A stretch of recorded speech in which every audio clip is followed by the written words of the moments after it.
بسم الله الرحمن الرحيم. يا أيها الناس كلوا مما في الأرض حلالا طيبا ولا تتبعوا خطوات الشيطان إنه لكم عدو مبين. صدق الله مولانا العظيم.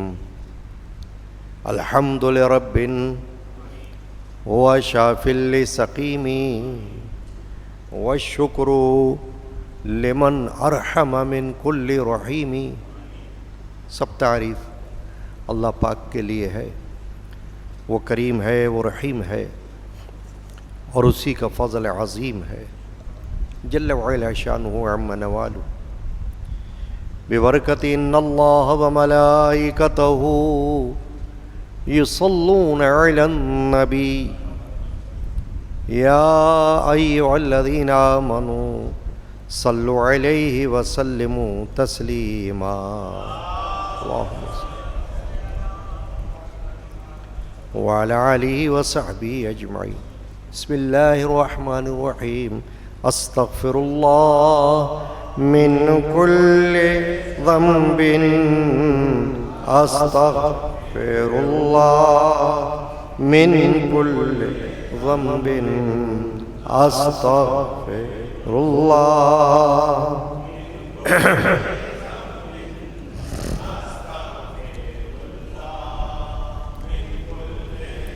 ذنب وخطیۃ وعتوب الیہ. بسم اللہ الرحمن الرحیم. حسبی ربی جل اللہ ما فی قلبی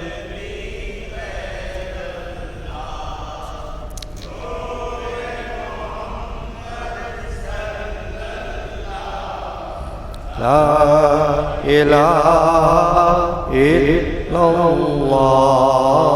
حسبی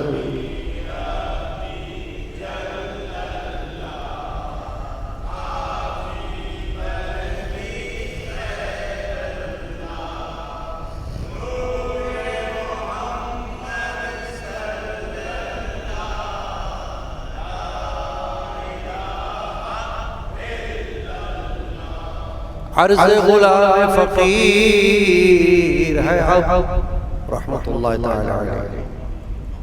داخل رحمت ہوں ہم سب، ذکر قبول ہو یہ یا رب لا.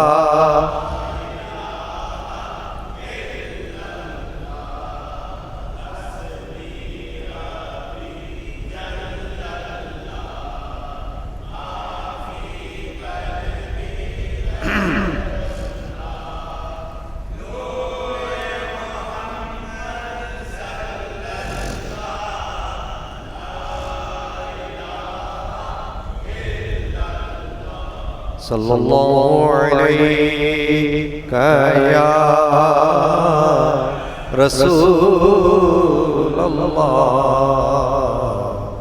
وسلم علیہ یا حبیب اللہ صلی اللہ علیہ.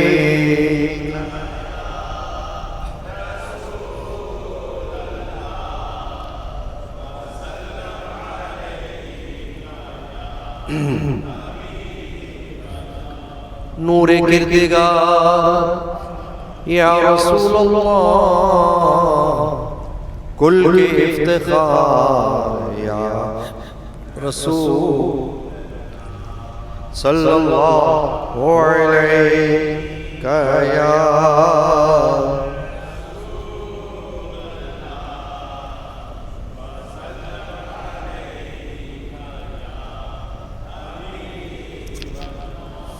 لطف کیے کہ آئے حضور میں لے کے حال زار یا رسول اللہ صلی اللہ علیہ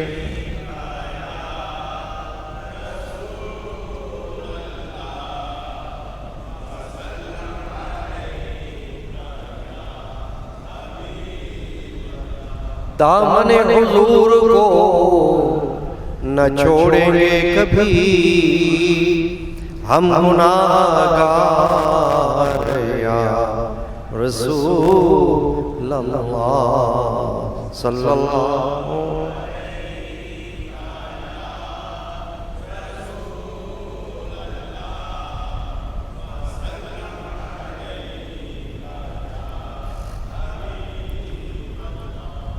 بندے فقیر دو جہاں میں آپ کا ہے غلام زار یا رسول اللہ صلی اللہ علیہ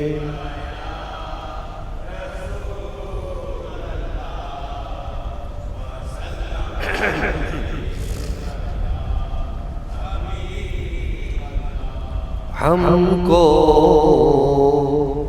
تو بھروسہ ہے یا رب تیری رحمت کا ہم کو تو بھروسہ یا رب تیری رحمت کا ہم کو تو بھروسہ یا رب تیری رحمت افضال و کرم کا اور الطاف و عنایت کا افضال و کرم کا اور الطاف و آزاد دکھوں سے اب کر دے ہمیں مولا آزاد دکھوں سے اب کر دے ہمیں مولا او غیب سے پیدا کچھ اسباب فراغت کا او غیب سے پیدا کچھ اسباب فراغت کا ہم کو تو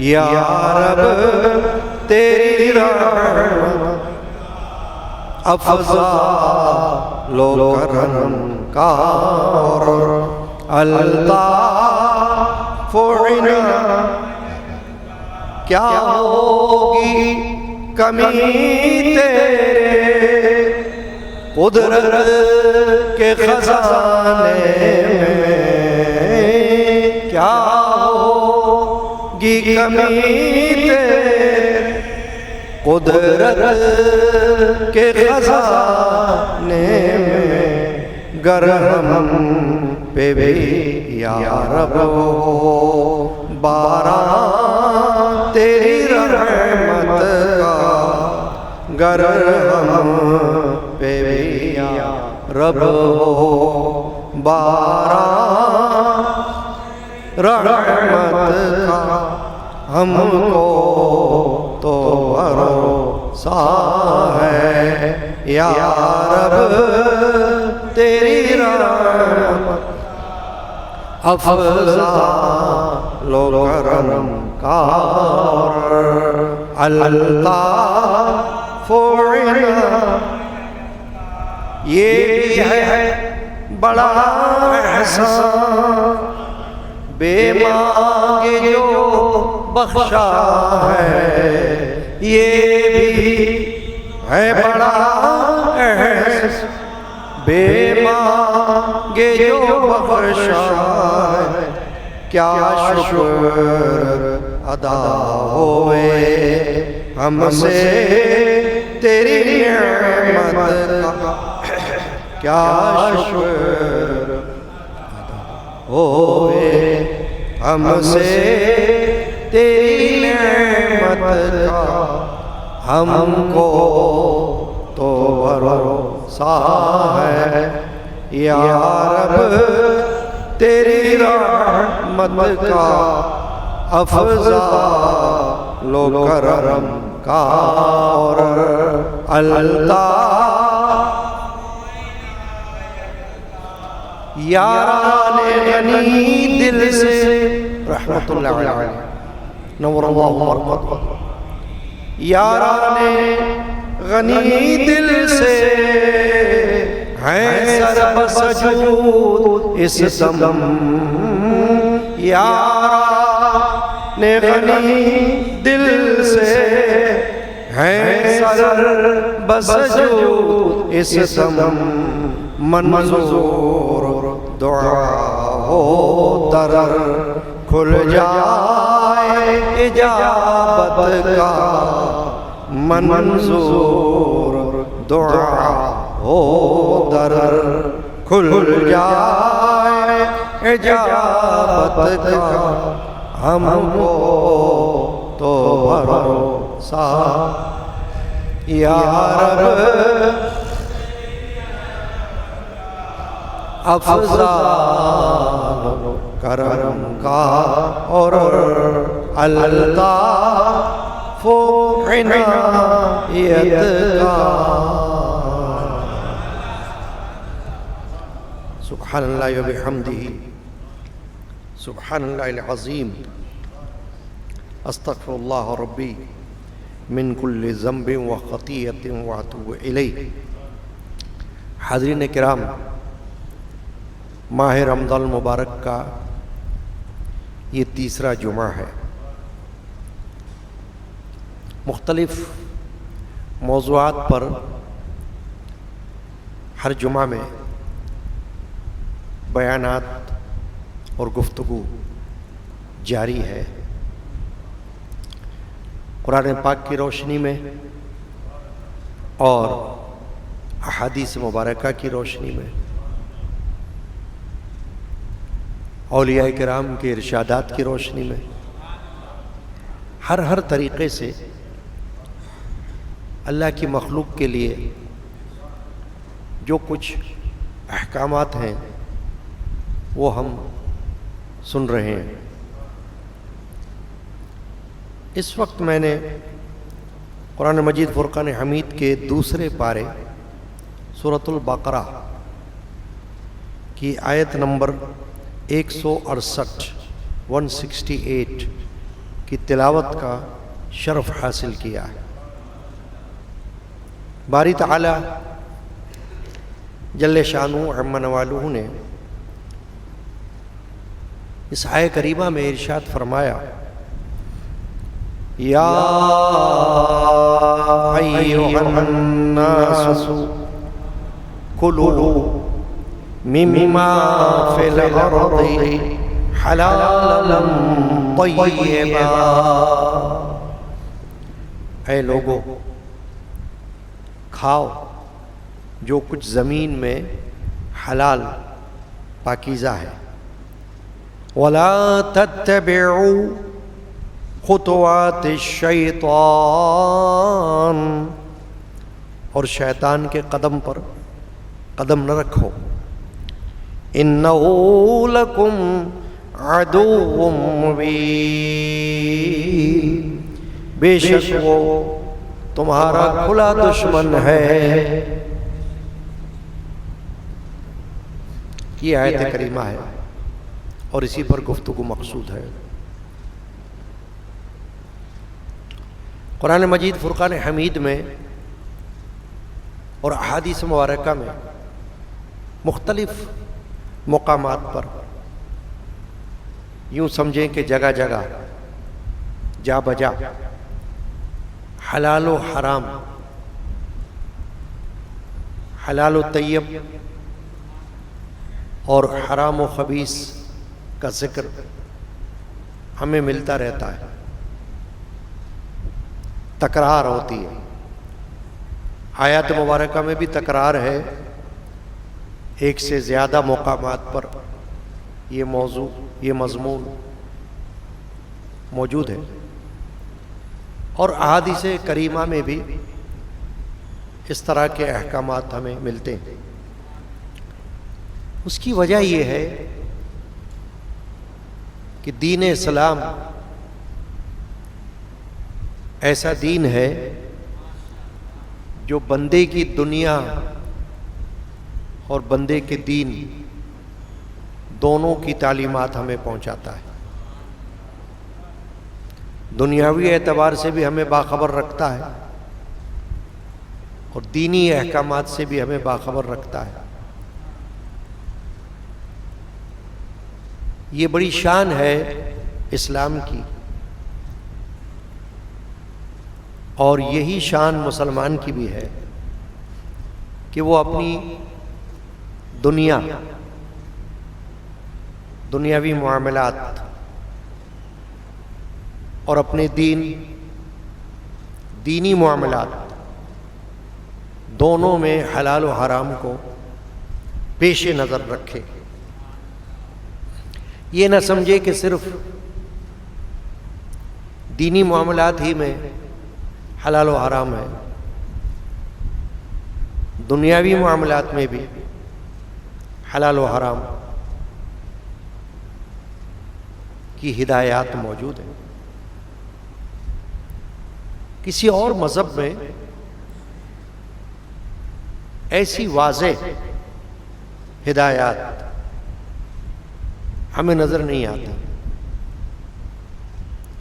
اور چونکہ گزشتہ آسمانی کتابیں تورات و زبور و انجیل اب اپنی اصل حالت میں پائی نہیں جاتی،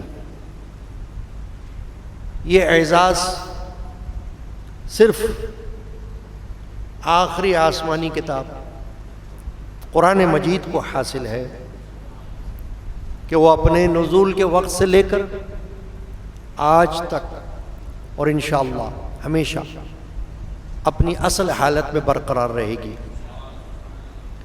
اگرچہ اس کو مٹانے کی کوششیں مختلف اوقات میں اور مختلف نوعیتوں سے جاری رہتی ہیں، مگر اللہ تبارک و تعالی نے خود اس قرآن مقدس کی حفاظت کا وعدہ فرمایا ہوا ہے۔ چنانچہ اللہ کے حکم سے کوئی قرآنی آیات کو نہ تبدیل کر سکتا ہے، نہ مٹا سکتا ہے، نہ چھپا سکتا ہے۔ قرآن روشن ہے، آیات روشن ہیں، اور انشاءاللہ روشن ہی رہیں گی۔ تو قرآن مجید میں ہر وقت قاری، قرآن پڑھنے والا، قرآن سمجھنے والا اور قرآن پر عمل کرنے والا ایسی آیات کو پائے گا جس میں حلال و طیب کھانا اور کمانا، حرام سے، حرام کھانے اور کمانے سے بچنا، اس طرف توجہ اللہ نے دلائی۔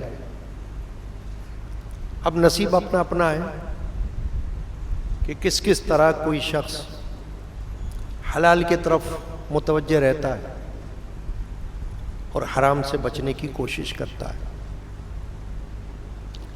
جہاں تک حلال کا تعلق ہے، فقہ کی روح سے ہر وہ چیز حلال ہے جس کے حرام ہونے کا یقین نہ ہو اور واضح ارشاد نہ ہو، کیونکہ دنیا چل رہی ہے، ٹھہری نہیں، زمانہ آگے کی طرف جا رہا ہے، چیزیں قدرت کی طرف سے بھی پیدا ہوتی رہیں گی، سامنے آتی رہیں گی، اور بندے بھی سائنس کی روح سے ایجادات، انوینشنز کرتے رہیں گے۔ ہر وہ چیز جو نئی ہو وہ حرام نہیں ہو سکتی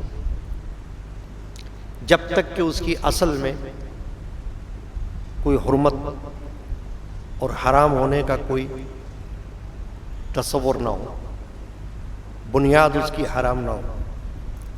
کیونکہ اگر اس طرح ہوتا تو بے شمار چیزیں انسان کھانے سے، حاصل کرنے سے رک جاتا، اسی چکر میں کہ شاید یہ حرام۔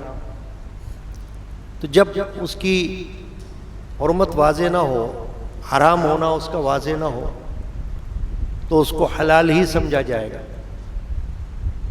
ہاں اگر حرام ہونے کے بارے میں قرآن اور حدیث سے ثبوت مل جائیں، اشارات مل جائیں، علماء بتا دیں، قرآن بتا دیں، حدیث بتا دیں، بزرگان دین ارشاد فرما دیں، یعنی یقین حاصل ہو جائے کہ یہ حرام ہے، تو پھر اس کو حرام ہی سمجھنا ہوگا۔ اور پھر امت کا اس پر عمل ہو کہ یہ حرام ہے، تو اس کو حرام ہی سمجھا جائے گا۔ امت کا عمل ہو کہ یہ حلال ہے، تو حلال ہی سمجھا جائے گا۔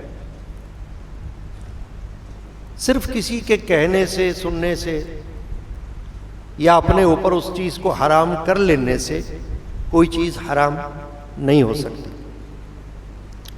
وقتی طور پر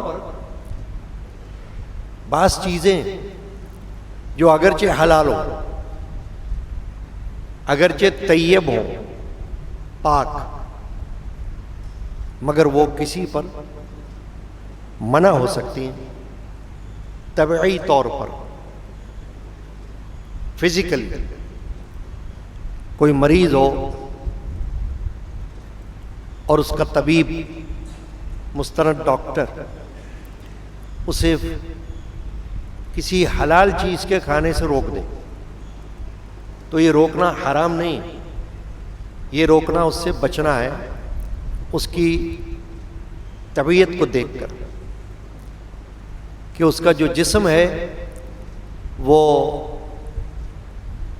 اس کو افورڈ نہیں کر سکتا، قبول نہیں کر سکتا، اس سے نقصان پہنچ سکتا ہے۔ جیسے شوگر کا مریض پہلے اگرچہ میٹھا کھاتا ہو، بعد میں کھانے سے منع کر دیا جاتا ہے، تو میٹھا حرام تو نہیں ہے، مگر میٹھا اس کے لیے مضر ہے، تو اس پر کوئی بحث نہیں ہو سکتی کہ یہ حلال چیز ہے، اسے کیوں روک دیا گیا۔ اسے حرام نہیں کیا گیا بلکہ اسے منع کیا گیا، اس کی حد تک، ہر ایک کی حد تک نہیں۔ دنیا کھا سکتی ہے، مگر جو مریض ہوں گے، بیمار شخص جس بیماری میں مبتلا ہوں گے، اس بیماری کے اعتبار سے جو چیز ان کے لیے مضر ہوگی، ان کا ڈاکٹر اس کو منع کر سکتا ہے، روک سکتا ہے، اور اس کو روکنا ہی ہوگا، وہ اس سے بحث نہیں کر سکتا۔ اسی طرح بعض اوقات دینی امور میں کوئی چیز صحیح ہو، درست ہو، مگر کسی وجہ سے کچھ وقت کے لیے کوئی ہنگامی بنیاد پر ان کو روک دیا جائے۔ مثلا مسجد میں جماعت کی صورت میں مل کر کھڑا ہونا کسی فاصلے کے بغیر، یہ حدیث سے ثابت ہے، حکم ہے حدیث میں کہ صفوں کو درست رکھو، صف میں فاصلہ نہ رکھو، مل کر کھڑے رہو، یہ عام حالات میں حکم ہے۔ مگر اب جو وبا ہے، اس وبا کے دور میں طبیبوں نے، ڈاکٹرز نے یہ حکم جاری کیا کہ صف میں فاصلہ رکھا جائے۔ تو چونکہ یہ جماعت کے احکام ہیں، فرائض میں سے نہیں ہے، تو اس میں تبدل ممکن ہے اور اس پر کوئی اعتراض نہیں ہو سکتا۔ یعنی یہ ایسا معاملہ نہیں ہے کہ کوئی اس پر بحث کرے، اس پہ جھگڑا کرے، نہیں۔ مصافحہ، معانقہ، گلے ملنا، ہاتھ ملانا احادیث سے ثابت ہے، سنت رسول اللہ صلی اللہ علیہ وآلہ وسلم۔ اس پر محدثین نے ابواب باندھے، چیپٹرز بنائے، مصافحہ و معانقہ۔ تو کوئی شخص عام حالات میں منع نہیں کر سکتا، ناجائز بھی نہیں کہہ سکتا، اعتراض بھی نہیں کر سکتا، مگر ہنگامی بنیاد پر ہاتھ ملانا بھی منع کر دیا گیا، گلے ملنا بھی منع کر دیا گیا۔ اب اس پر کوئی اعتراض نہیں کر سکتا، کیوں کہ یہ وقتی طور پر وبا اور بلا کے بنیاد پر ہے۔ یعنی سائنس یہ کہتا ہے کہ وبا جو ہے وہ ایک دوسرے کو اس طریقے سے بھی پہنچ سکتی۔ چنانچہ آپ دیکھتے ہیں نمازوں میں فاصلہ، سوشل ڈسٹینسنگ، عام حالات میں بھی، نماز کے علاوہ بھی فاصلہ رکھنا، احتیاط، ایس او پیز۔ تو یہ جب ہنگامی صورتحال ہو تو احکامات بھی تبدیل ہو جاتے ہیں۔ یہ بھی دین کے میں داخل ہے، قرآن سے بھی ثابت ہے، حدیث سے بھی ثابت ہے۔ ایک مثال ہے، مثال جس میں نہ کوئی بیماری کا دخل ہے، نہ کوئی تھکاوٹ کا، مگر اللہ کا ایک حکم ہے، رسول کا ایک حکم ہے۔ مثال بتا رہا ہوں، صرف ایک، مثالیں تو بہت ہو سکتی ہیں، ایک مثال سمجھنے کے لیے۔ نماز قصر، کہ آپ جب کسی سفر پہ روانہ ہو جائیں، ایسا سفر جو کم از کم 3 دن 3 رات کا ہو، اگر پیدل چلا جائے، تو بستی سے باہر ہوتے ہی آپ پر نماز کا حکم تبدیل ہو جاتا ہے۔ 4 رکعت کی نماز 2 رکعت ہو جاتی ہے، حالانکہ آپ عام حالات میں مسلسل 4 والی نماز 4 رکعت ہی پڑھتے ہیں، ظہر 4 ہی پڑھتے ہیں، عصر 4 ہی پڑھتے ہیں، عشاء 4 ہی پڑھتے ہیں۔ ہوتا ہے نا اسی طرح، کوئی اعتراض نہیں کرتا۔ لیکن اگر سفر میں آپ 4 پڑھیں گے تو کوئی اعتراض کرے گا، اور آپ کو اجازت نہیں۔ اگرچہ آپ کہیں کہ میں تو حشاش بشاش ہوں، ابھی اور اتنا سفر کر سکتا ہوں، ابھی تو اور نمازیں پوری پڑھ سکتا ہوں، مگر منع ہے، گناہ ہے۔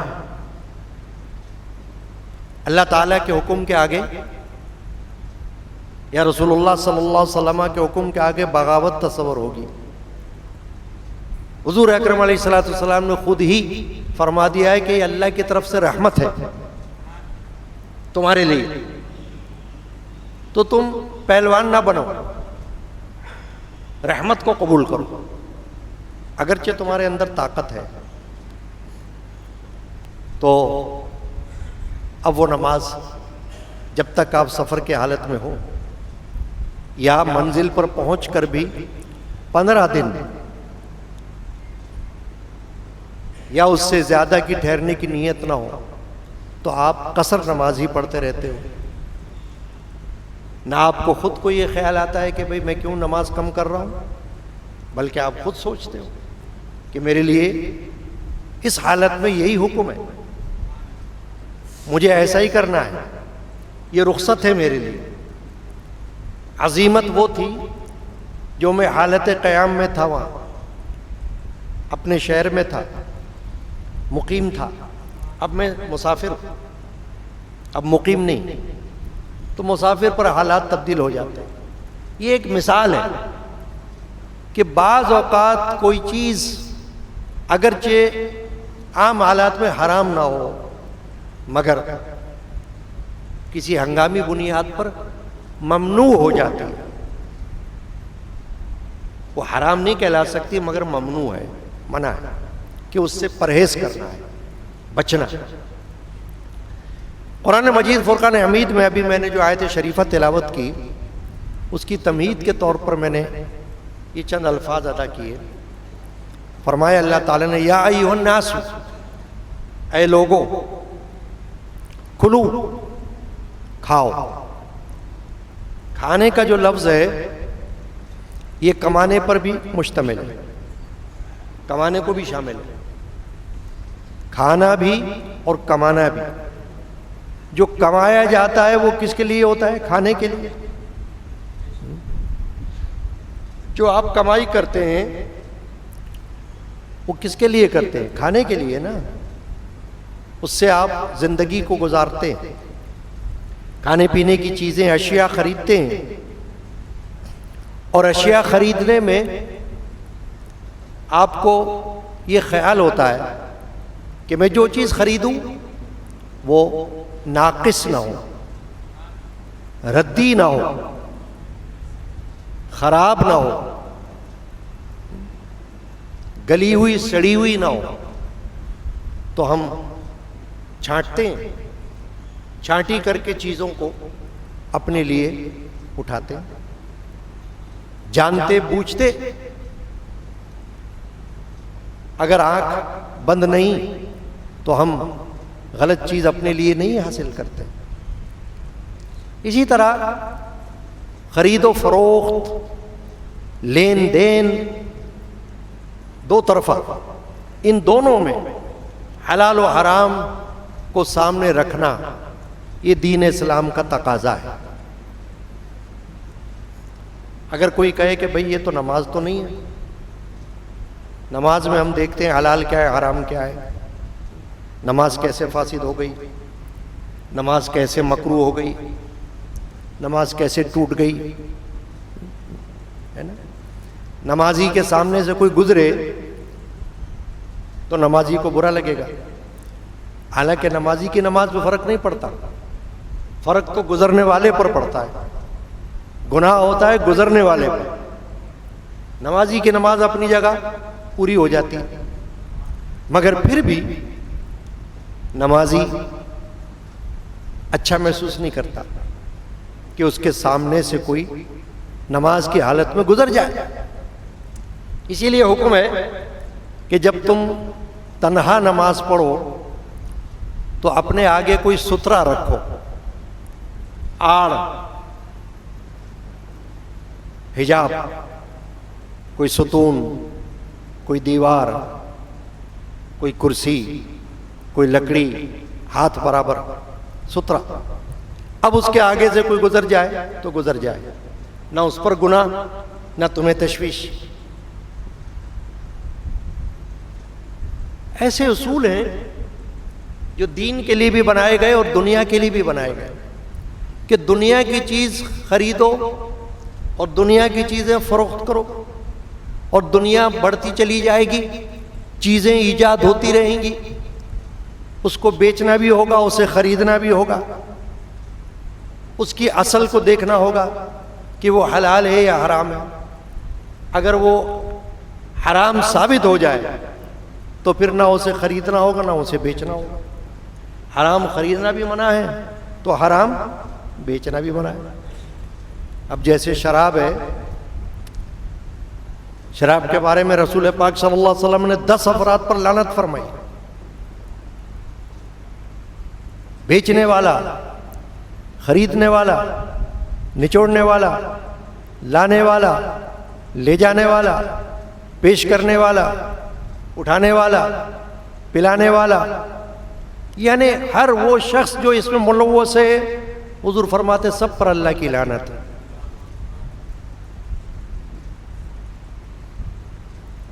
پینے والے سے لے کر بیچنے والے تک، اور بیچنے والے سے لے کر خریدنے والے تک، لے جانے والے تک، لانے والے تک، اٹھانے والے تک، یعنی سب پر لعنت ہوگا جو بھی اس میں انوالو ہو گیا، کہ اس کو برا سمجھا جائے، وہ حرام ہے اس کو حرام سمجھا جائے. تو قرآن مجید فرقان حمید میں جو فرمایا اللہ نے، یا ایھا الناس کلوا مما فی الارض حلالا طیبا، فرمایا اے لوگو اس میں سے کھاؤ جو حلال پاکیزہ ہے. مما، اس میں سے، یعنی 1000 چیزیں اللہ نے پیدا کر دی ہیں، فرض کریں لاکھ چیزیں پیدا کر دی ہیں، کھانے کی، پینے کی، برتنے کی، استعمال کرنے کی، بہت ساری. اگر میں کسی سے پوچھوں کہ حلال چیزوں کے سب نام بتاؤ تو نہیں بتا سکتے، فوراً چند کے بتائیں گے. ساری کی ساری حلال چیزوں کے نام نہیں بتا سکیں گے، کیونکہ بے شمار چیزیں ہیں. کہاں تک یاد رکھا جائے، کہاں تک بتایا جائے؟ تو اسی لیے میں نے ایک فقہی اصول بتا دیا کہ ہر وہ چیز جس کے بارے میں حرام ہونے کا یقین نہ ہو، حرام ہونے کا اعلان نہ ہو، نہ قرآن سے ہو نہ حدیث سے ہو، وہ حلال ہے. ہاں، حدیث پاک میں یہ ہے کہ حلال بھی واضح، حرام بھی واضح. فرمایا اس میں ایک چیز ہے، وہ ہے مشتبہ، ڈاؤٹ فل، کہ جس کے بارے میں کوئی وضاحت نہیں ہے، واضح نہیں ہو رہا، تو اس سے بچو. یعنی شبہ آ گیا تو پھر شبے سے بھی بچنے کی کوشش کرو، شک سے بھی بچو، کیونکہ اس کا کوئی نعم البدل موجود ہے، اس کے بدلے میں 50 اور چیز موجود ہو سکتی ہے. تو کیا ضروری ہے کہ وہی چیز کھائی جائے جس کے بارے میں شبہ ہو، جس کے بارے میں شک ہو، جب تک کوئی ہنگامی صورتحال نہ ہو، جب تک کوئی طبیب یہ نہ کہہ دے کہ تمہارے لیے تو یہی ضروری ہے. بعض اوقات وہ چیزیں جو اگرچہ شرع میں ویسے تو حرمت رکھتی ہیں، حرام ہیں، لیکن کبھی وقت ضرورت وہ بھی حلال ہو جاتی ہے. وہ طبی بنیاد پر ہوتی ہے کہ کوئی طبیب اگر یہ کہہ دے کہ اس کے اندر تمہارے لیے شفا ہے، تو ایک جواز فقہا نے رکھا ہے کہ بہت ایمرجنسی کی صورت ہو، جان کی ہلاکت کا خدشہ ہو، تو اس وقت وہ بھی حلال ہو سکتے ہیں. ورنہ کوئی شوقیہ حرام کو حلال کرتا رہے تو یہ تو گناہ ہے اور منع ہے، جائز نہیں. تو اللہ نے فرمایا کلوا مما فی الارض حلالا طیبا، کھاؤ. تو کھاؤ کا مطلب کیا ہے؟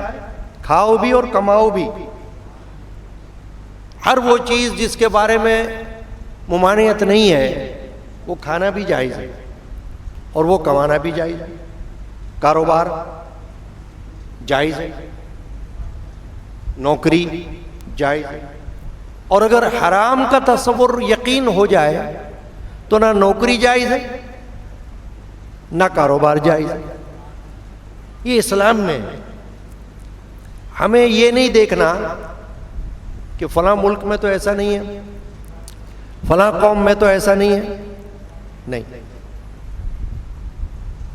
خاص ہے ترکیب میں قوم رسول ہاشمی. اپنی ملت پہ قیاس اقوام مغرب سے نہ کر. علامہ اقبال نے فرمایا مغربی قوموں، ویسٹرن ممالک، یورپین کنٹریز، وہاں حرام کا کوئی تصور ہی نہیں ہے. ان کے نزدیک نہ کوئی حلال ہے نہ کوئی حرام ہے، جو ملتا ہے کھاؤ. مگر مسلمان اگر یورپ کے کسی ملک میں پہنچ جائے تو اس کو تو بہت دیکھ بھال کرنی پڑتی ہے. وہ ڈپارٹمنٹل اسٹور پہ جاتا ہے تو وہاں کوئی چیز خریدتے وقت اس کے انگریڈینٹس چیک کرتا ہے، اس کے اجزاء دیکھتا ہے کہ اس کے اندر کوئی حرام چیز شامل تو نہیں ہے. چاکلیٹ میں بھی ہو سکتی ہے، ڈبل روٹی میں بھی ہو سکتی ہے، آئل میں بھی ہو سکتی ہے، مختلف بے شمار چیزیں وہاں کے اسٹور پہ ملتی ہیں. آپ یورپ میں چلے جاؤ کہیں پہ، پڑی ہوئی ہے آپ کے ساتھ، حلال بھی پڑی ہوئی ہیں، حرام بھی پڑی ہوئی ہیں. ابھی ایک کھانے والے کا مسئلہ ہے اس کے ایمان کا کہ وہ کتنا محتاط ہے، یا وہ ان لوگوں کو دیکھتا ہے ارے یہاں کے رہنے والے تو، ادھر کی قوم جو ہے وہ تو دبا دب کھا رہی ہے، ہم بھی کھاتے رہے. نہیں. علامہ اقبال فرماتے ہیں اپنی ملت پر قیاس اقوام مغرب سے نہ کر. یعنی تو مغرب کی قوموں کے ساتھ کوئی مقابلہ نہ کر اپنا. کیا جو فضیلت تجھے اللہ نے دی ہے وہ مغرب قوم کو دیے؟ چاہے وہ عیسائی قوم ہو، چاہے وہ یہودی قوم ہو، چاہے وہ اہل کتاب ہو، کیا ان کو اللہ نے تجھ پر فضیلت دی؟ عیسیٰ علیہ السلام ہو، موسیٰ علیہ السلام ہو، عیسائیوں کے پیغمبر ہوں، یہودیوں کے پیغمبر ہوں، وہ پیغمبر تو ہیں مگر کیا ان کو نبی آخر زمان پر اللہ نے فضیلت دی؟ نہیں دی. امام الانبیاء کس کو بنایا؟ سرکار دو عالم صلی اللہ علیہ وسلم کو. افضل الانبیاء کس کو بنایا؟ سرکار دو عالم صلی اللہ علیہ وسلم کو. افضل الامت، افضل الامم، امتوں میں بہترین امت کس کو بنایا؟ ہم امت کو، ہمیں امت محمد رسول اللہ کا. تو تمہیں تو اپنی شان پر فخر ہونا چاہیے. بیوقوفی کرتے ہو، بیوقوفی، دیکھا دیکھی، بھیڑ چال نہیں. قرآن پر چلو، حدیث پر چلو، جو چیز ہمارے لیے بتا دی گئی اس پر عمل کرو، وہی ضروری ہے. کیوں کہ فرمایا کہ خاص ہے ترکیب میں قوم رسول ہاشمی. اس کی ترکیب، اس کو جو اللہ نے بنایا نا اس قوم کو تو خاص طریقے سے بنایا ہے، اس کو شرف بخش دیا. دیکھنے میں تو کوئی کہہ سکتا ہے کہ ارے وہ بھی تو آنکھ ناک کان پاؤں رکھتے ہیں، عقل ان کے پاس بھی ہے، ہو سکتا ہے ہم سے زیادہ ایجادات کرتے ہیں، سائنس میں وہ آگے ہم سے زیادہ. کوئی بات نہیں، ہم کو دیکھنا ہے کہ ایمان میں ہم سے زیادہ ہیں کہ نہیں، ہمیں یہ دیکھنا ہوگا. اگر تو ایسا لگے کہ باوجود اس کے کہ ہم مسلمان ہیں مگر جو چیز ہم پر اللہ تعالیٰ نے لاگو کی ہے وہ ہم نہیں کر رہے تو پھر ہمیں شرم آنی چاہیے، ہمیں شرم آنی چاہیے. جھوٹ اسلام میں نہیں،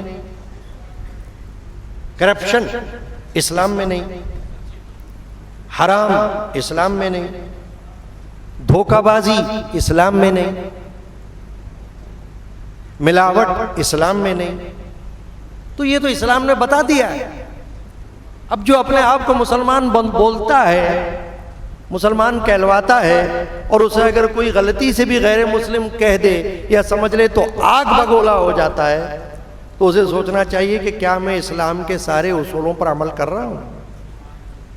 جو کچھ اللہ نے واضح کر دیا قرآن میں، قرآن تو آج کھلا ہوا ہے میرے سامنے، میں جنگل میں تو نہیں رہتا.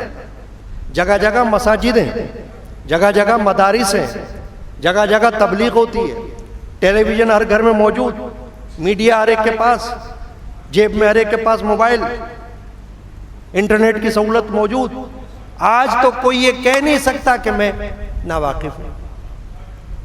اور ناواقف ہوگا تو یہ اپنی غلطی ہوگی کہ تم خود ناواقف رہنا چاہتے ہو، تم خود غافل رہنا چاہتے ہو، تم خود آنکھیں بند کرنا چاہتے ہو تو بند کرو۔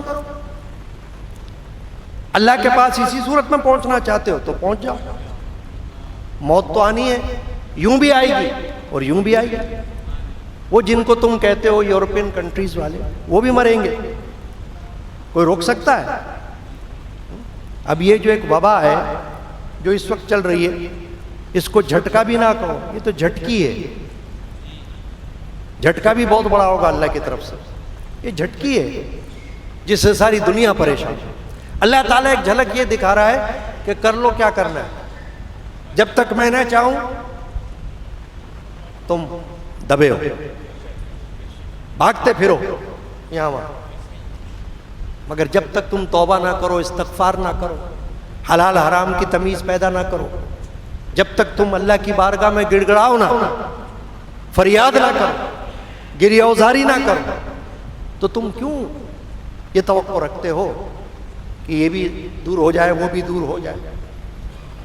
تم نے اللہ تعالیٰ کے فرمودات پر، فرمان الہی پر، فرمان رسول پر کس حد تک عمل کیا ہے، اپنے آپ کا احتساب خود کرو۔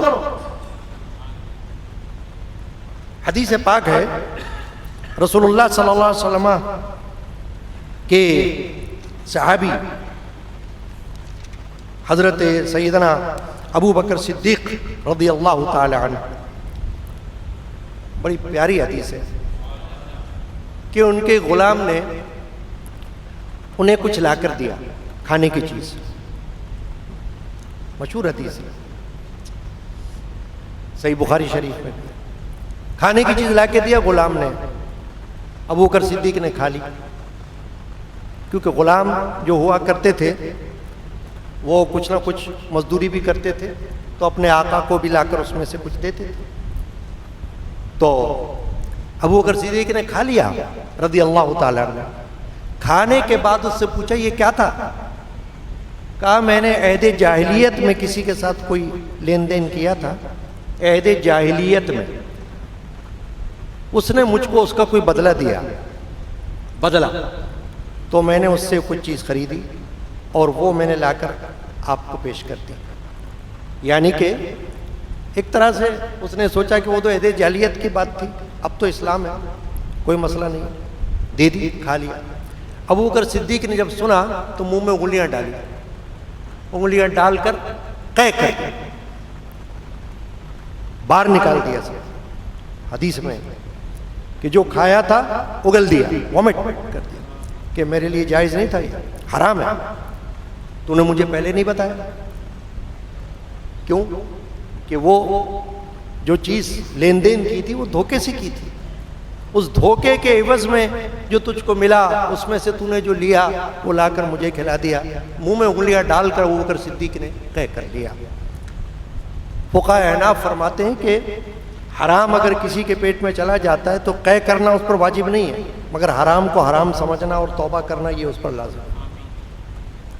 جان بوجھ کر تو الگ مسئلہ ہے کھانے کا، وہ تو ہونا ہی نہیں چاہیے، لیکن اگر غلطی میں بھی پیٹ میں چلی گئی چیز تو اب قے تو نہ کرے، وہ تو تقویٰ تھا سیدنا ابو بکر صدیق رضی اللہ تعالیٰ، کیونکہ وہ صدیقیت کے منزل پر فائز تھے، وہ ہمارے جیسے شخص نہیں تھے، ہماری طرح کوئی عام بندے نہیں تھے، ان کو تو اللہ کے رسول نے صدیق کا لقب دیا تھا، سچا، تو سچے کے پیٹ میں جھوٹی چیز کیسے جا سکتی تھی؟ چلی گئی، نکال دیا۔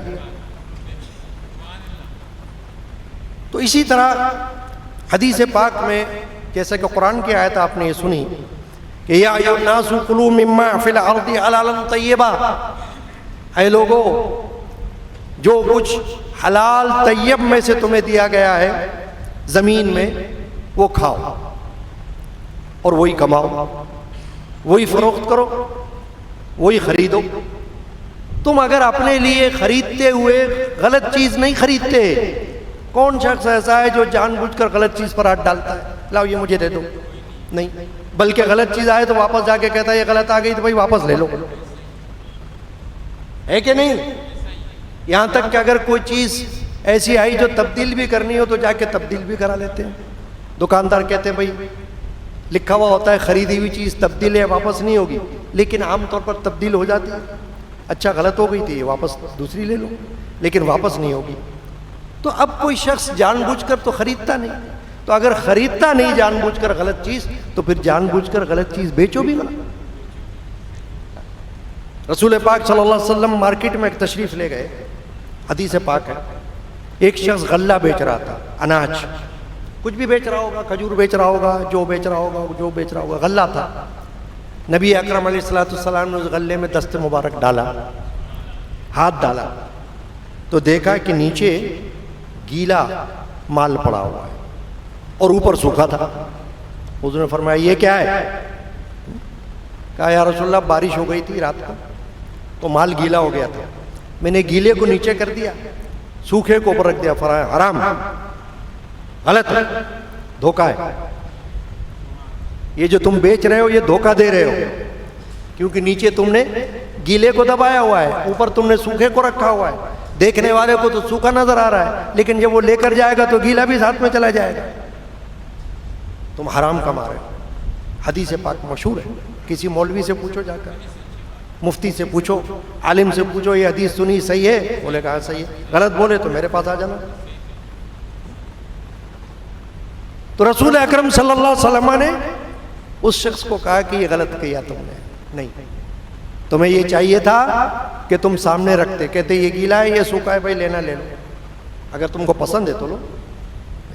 اسی طرح کوالٹیز ہوتی ہیں چیزوں کی، کیٹیگریز ہوتی ہیں. کیٹیگری کی بات الگ ہوتی ہے کہ آپ کہتے ہو یہ نمبر 1 کیٹیگری ہے، یہ نمبر 2 کیٹیگری ہے، کوالٹی کے حساب سے ہے تو ٹھیک ہے. اگر وہ بالکل اسی طرح ہے تو اسی کے حساب سے اس کی قیمت ہوتی ہے. لیکن اگر کوئی یہ کرتا ہو کہ 2 نمبر کا مال 1 نمبر کرتا ہو تو حرام، اس کے اپنے لیے بھی حرام، اس کے ماں باپ کے لیے بھی حرام، اس کے بچوں کے لیے بھی حرام، اور اس سب کا گناہ اس شخص کے اوپر ہے، اس شخص کے اوپر ہے جو اس کا باعث بنا، جو اپنے گھر لے کر گیا، جس نے یہ اللہ پر بھروسہ نہیں کیا، اللہ پر توکل نہیں کیا، واللہ خیر الرازقین کو نہیں دیکھا.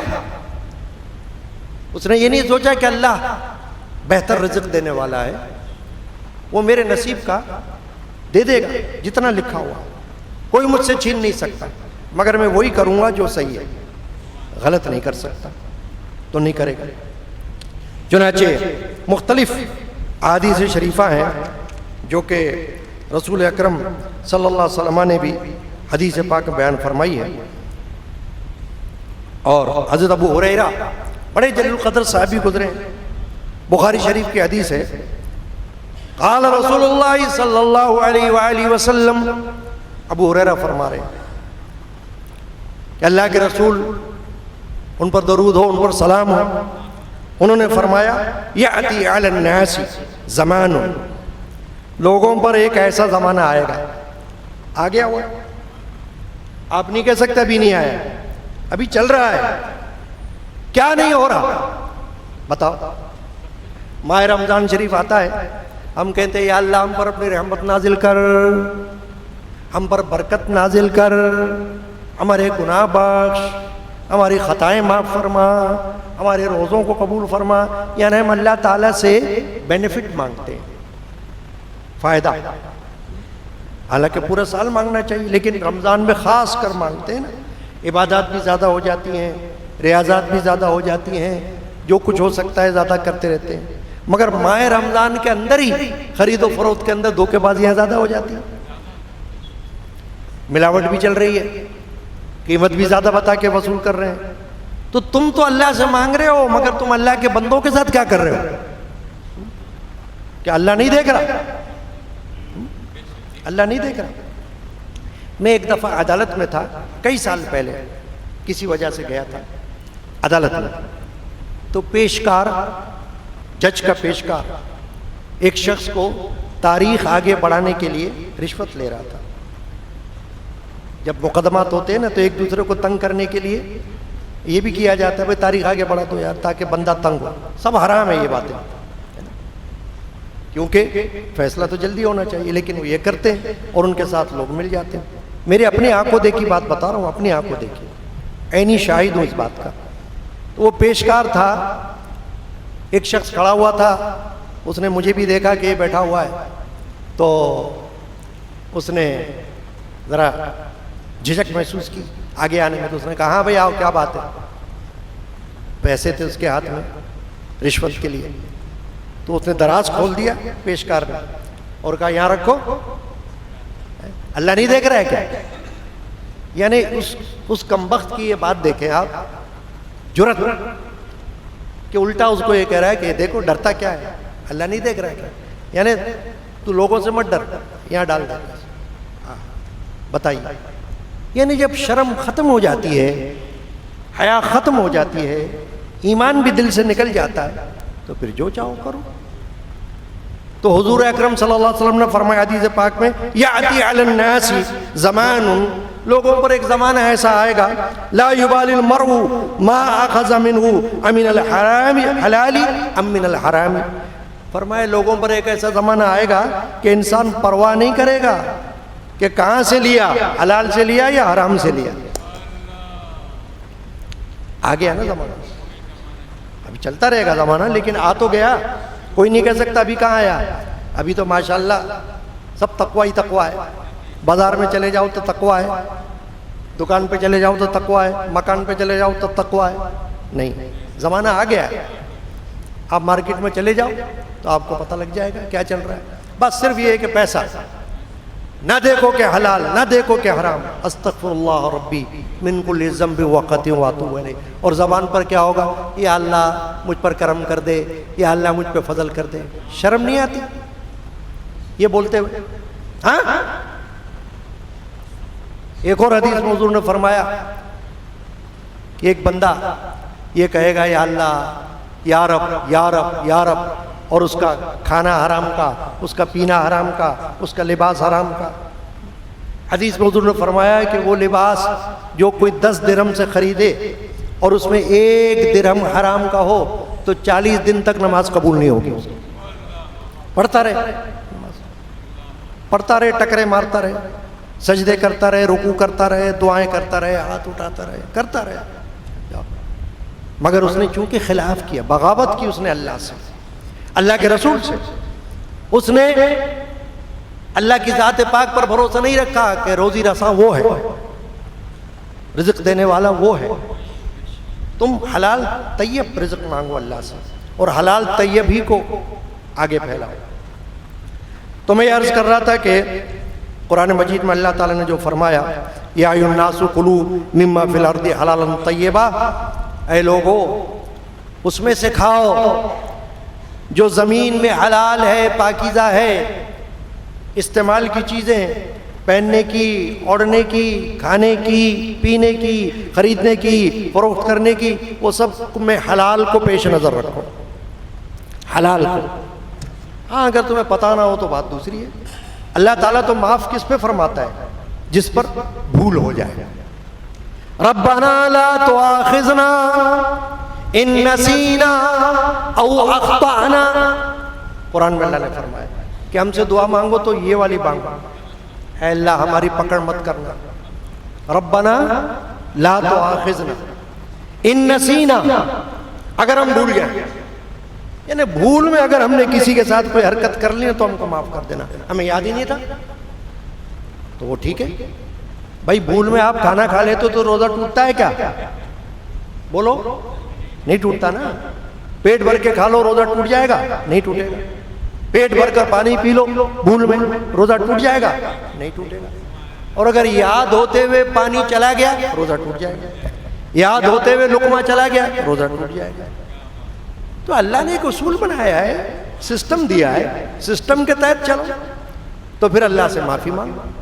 تو فرمایا ربنا لا تؤاخذنا، دعا مانگنا کہ اللہ ہماری پکڑ مت کرنا، ان نسینا او اخطأنا، یا ہم سے کوئی خطا ہو جائے، اگر ہم نے غلطی میں دیا ہو۔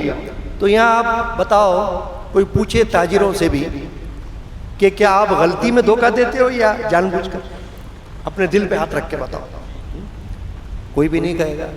اگر اللہ کو گواہ بنا کے پوچھو گے تو نہیں کہہ سکے گا، وہ کہے گا جان بوجھ کر ہی کرتا ہوں، پتا تو سب ہے مجھے، یہ اتنے کی ہے اتنے کی نہیں ہے، اس میں یہ قصور ہے، اس میں یہ غلطی ہے، اس میں یہ خرابی ہے، اس میں یہ خرابی نہیں ہے، سب مجھے پتا ہے، مگر پھر بھی میں لگا ہوا ہوں پیسوں کے لیے، پھر بھی میں جاری ہوں، کیری آن۔ تو پھر بتاؤ پھر کیا کرے بندہ، کہاں جائے؟ ابھی میں نے کیا بتایا کہ جھوٹ ہو، دھوکہ ہو، ملاوٹ ہو، خرابی ہو، حرام ہو، یہ تو سب منع ہے اسلام میں، کہاں جائز کیا ہے؟ کہاں؟ اب بتاؤ، قرآن میں بتا دو، حدیث میں بتا دو، ابھی سن ہی رہے ہو نا، حدیث میں بھی سن رہے ہو، قرآن میں بھی سن رہے ہو، پھر بھی اس کے بعد کوئی کہے مجھے نہیں پتا، تو تجھے نہیں پتا تو تو جان، پھر تیرا رب جانے۔ اور اگر پتا ہے اور پھر بھی کر رہا ہے تو پھر ڈر اس دن سے جب تیری آنکھیں بند ہو جائیں گی، ہے نا؟ پھر کیا کرے گا؟ یہ پیسہ قبر کے اندر ساتھ نہیں جائے گا۔ قبر میں تو لوگ مٹی ڈال کر قبر کو بند کر دیں گے اور اپنے ہاتھوں سے بھی مٹھی ڈال دیں گے مٹی کی، یہ لو یہ لو یہ لو یہ لو، دعا کر لیں گے، اپنے گھر آ جائیں گے، چلو ہو گیا کام، ہے نا؟ اب باقی تو تمہیں نپٹنا ہے نا قبر میں، فرشتوں کا جواب تمہیں دینا ہے نا؟ من ربو کا، ما دینو کا، ما کنت تقول فی ھذا الرجل، یہ سارے سوالات کے جوابات تو اس کو دینے جو قبر کے اندر ہے، جو باہر ہے وہ تھوڑی دے رہا ہے۔ تو اس لیے سوچنا سمجھنا ہے۔ انہو فرمایا اللہ نے، ولا تتبعوا خطوات الشیطان، شیطان کے قدم پر قدم مت رکھو، یعنی شیطان تو چاہتا ہے کہ تم سے ملاوٹ بھی کروا دے، شیطان چاہتا ہے کہ تم سے جھوٹ بھی بلوا دے۔ حضور نے فرمایا کہ قسم کھانے سے، حدیث میں فرمایا، قسمیں کھاتے نا بعض تاجر بولتے، اللہ کی قسم ایسا، خدا کی قسم ایسا ہے۔ حضور نے فرمایا کہ زیادہ قسمیں نہ کھاؤ، قسم کھانے سے مال بک جاتا ہے مگر برکت اٹھ جاتی ہے، برکت نہیں ملے گی تمہیں، مال بک جائے گا تمہارا جھوٹ بولنے سے، تو مال بک جائے گا، وہ تو کافروں کا بھی بکتا ہے، مشرکوں کا بھی بکتا ہے، اور ان کا بھی بکتا ہے جو اللہ کو ہی نہیں مانتے۔ بتاؤ کس دنیا میں ہم؟ ارے ہم تو پھر بھی 5 وقت نماز پڑھ رہے ہیں، جمعہ پڑھ رہے ہیں، عید کی نماز پڑھ رہے ہیں، روزے رکھ رہے ہیں، تلاوت قرآن کر رہے ہیں، اعتکاف میں بیٹھ رہے ہیں، زکاتیں دے رہے ہیں، خیراتیں کر رہے ہیں، ہے نا؟ کہنے کو ہے نا سب کچھ، مگر دنیا میں ایسے بھی لوگ ہیں ایتھیسٹ، دہریہ، جو کہتے ہیں اللہ ہی نہیں ہے، اللہ نہیں ہے۔ اوہو استغفر اللہ۔ بتاؤ تو کیا ان کو کھانا نہیں مل رہا؟ بتائے کوئی؟ ہو سکتا تم سے زیادہ پیٹ بھر کے کھا رہے ہو، تازے ہو، موٹے، تندرست، کیا ان کو پانی نہیں مل رہا؟ ان کو خواہش کے مطابق پیسہ نہیں مل رہا؟ سب مل رہا ہے، کیونکہ اللہ تبارک و تعالی نے اس دنیا کو دار آزمائش بنایا، دار العمل ہے، کیے جاؤ کیے جاؤ کیے جاؤ، پتہ لگے گا وہاں، لگ پتہ جائے گا۔ یہ تو دار آزمائش ہے کہ یہاں پر ہر ایک کو کھلا رہا ہے اللہ، پلا رہا ہے۔ کوئی موبائل چھینتا ہے، سمجھتا ہے بہت اچھی کام ہے، بہت اچھا کام ہے نا؟ کوئی کسی کو لوٹتا ہے، کوئی کسی کو، لوگ ویڈیو ہی بناتے رہتے ہیں بیچارے، چھڑا بھی نہیں سکتے اس کو، ہے نا؟ کوئی زمین پر تڑپتا رہتا ہے، اسپتال پہنچانے والا ہی کوئی نہیں ہوتا۔ یہ دنیا کا حال ہے جو ہم کو نظر آ رہا ہے، یعنی قیامت کی نشانیوں میں سے چل رہی نشانیاں، چھوٹی چھوٹی نشانیاں جو نظر آئیں گی نا وہ تو آ ہی رہی ہیں۔ کیا کریں؟ تو ہمیں بڑا اپنے آپ کو سنبھالنے کی ضرورت ہے۔